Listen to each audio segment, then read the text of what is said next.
This is McCook's Mr. Bill. It's an honor to have you here. I went out to the big discount store west of town, and as I pulled in there, off to the side was a woman sitting on a box holding a sign in one hand and a gas can in the other, about a 3-gallon gas can, give or take. And the sign said, "I need cash for fuel. I need cash for fuel." Okay.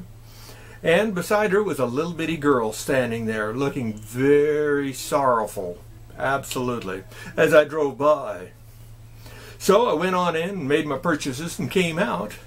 And by the time I came out, because I visited with a couple of people, as I came out then, probably 30 minutes later, a man was standing there with the same gas can and sign with a different kid.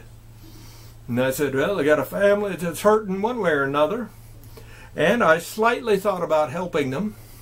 And I said, you know, I wonder what's going on here. And so I said, I'll wait a little while and come back later. So I got out that direction and I pulled into the parking lot just to see what was going on.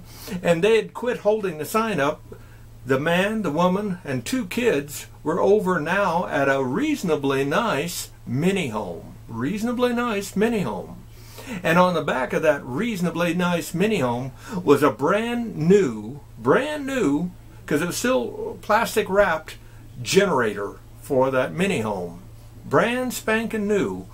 What's that worth? $1,000, $1,500? And yet they're begging money from strangers for fuel.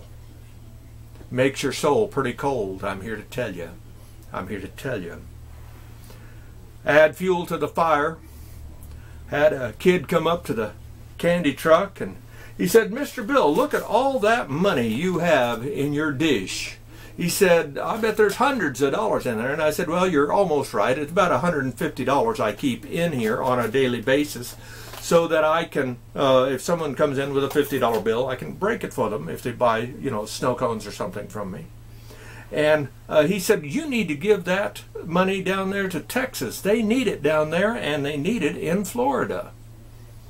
And so I just calmly said back to him, I said, I'll gladly give all of that money, that $150, I'll give every penny of it to Texas and Florida. As soon as the government, the federal government, bans and forbids all aid going to other countries, our tax dollars going to other countries.